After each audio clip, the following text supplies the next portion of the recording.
Aujourd'hui, dans le Bitcoin, ce qui se passe là, c'est très grave. On est dans un bear market, c'est le crash final, c'est fini, c'est terminé. Je rigole, c'est pas vrai. Ça m'étonnerait que c'est terminé. Pourquoi? Il y a plusieurs raisons. Actuellement, sur du 12 heures, on regarde sur du 12 heures, sur le BMC ici, on arrive très en bas. Quand on arrive là, très en bas, au niveau des vagues bleues, c'est qu'il y a des fortes chances que ça se retourne un peu. D'ailleurs, comme on peut le voir ici, ça commence déjà. D'accord, quand je dis ça se retourne, c'est que ça se retourne un peu, donc on peut gagner des dizaines de pourcents, voire des centaines de pourcents, non je rigole, mais on peut en tout cas gagner quelques pourcents en langue. Donc c'est ce qu'on fait ici. Je ne langue pas ici, même s'il y a des signaux.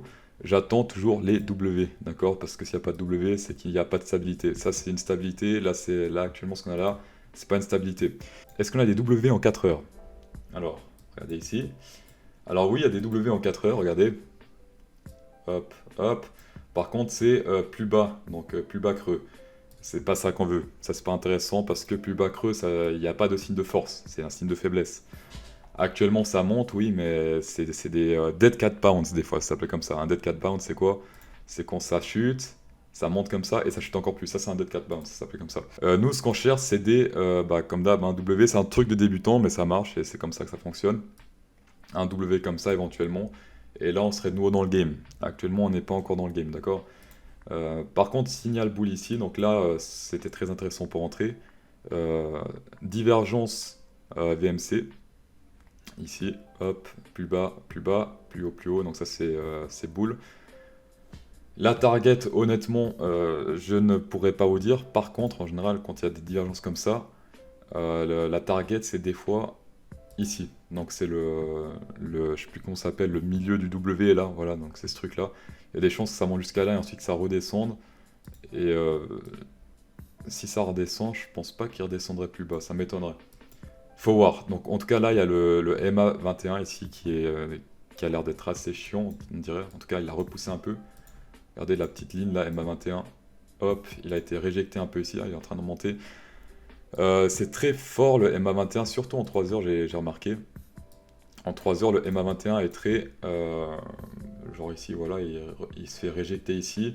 Là, il rebondit, rebondit. Là aussi, réjection ici. Et là, il pète et ça pète tout. Ici, regardez, il rebondit bien, toujours sur le 3 heures. Donc le 3 heures, je trouve qu'il est très souvent sous-estimé, mais très efficace, le 3 heures.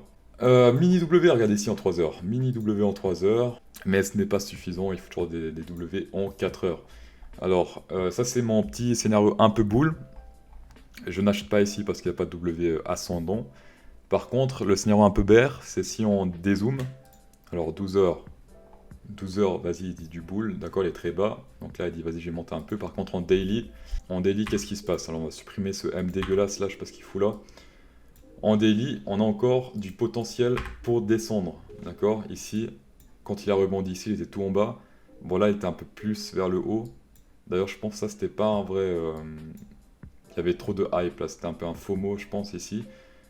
Si on veut qu'il rebondisse bien, de manière déter et sévère, il faut vraiment qu'il descende jusqu'à, je dirais, cette barre-là. Ce serait le plus logique.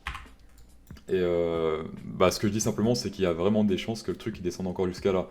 Et ça peut être plusieurs dizaines de pourcents vers le bas, d'accord? Sachant que durant chaque bull run dans le passé, le Bitcoin a fait des chutes d'environ 40 à 50%. Un peu moins de 50, je crois que c'est entre 40 et 45. C'est ses plus grosses chutes qu'il a fait. Actuellement, là, ce qu'on a fait, c'est rien, d'accord? On est sur du 20, même pas. Regardez ça. On est sur du 19% là, la chute. Donc théoriquement, il peut faire plus que le double de ça.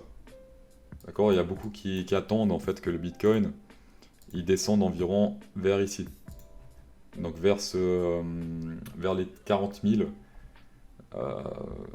Mais même plus bas, hein. Si on refait du 40% ici, donc comme tous les bulls market, ouais, vers ici 45, ça serait environ ici. Je pense pas qu'il reviendra jusqu'à là. S'il descend, je pense qu'il viendra plutôt jusqu'à ici, donc vers les 40 000 environ. Mais voilà, reste à observer. Donc si on continue de voir des signaux baissiers, soit en short, soit on attend que ça rebondit. Oula, ça bug. Mais en tout cas, là pour l'instant, on ne fait rien. On assiste, on attend soit ici le W, donc pour long, soit on attend des M pour short. Donc un M c'est quoi? C'est déjà que les vagues bleues soient au-dessus et que ça redescende. D'accord? Là, ici, on ne vend pas. Là, il y a plus de chances que ça monte, que ça descende. Donc là, on ne vend pas. On attend que les vagues soient au-dessus pour redescendre plus bas. Et là, on se dit, vas-y, on vend. Et bien sûr, tous les scénarios, hein, les fameux flags et tout le bordel. Voilà, en tout cas, si je vois des signaux bull ou bear que je prends, je vous ferai une vidéo au plus vite. Mais actuellement, je ne vois rien et on se retrouve demain. Ouais, vas-y, demain environ. J'espère. Bonne soirée.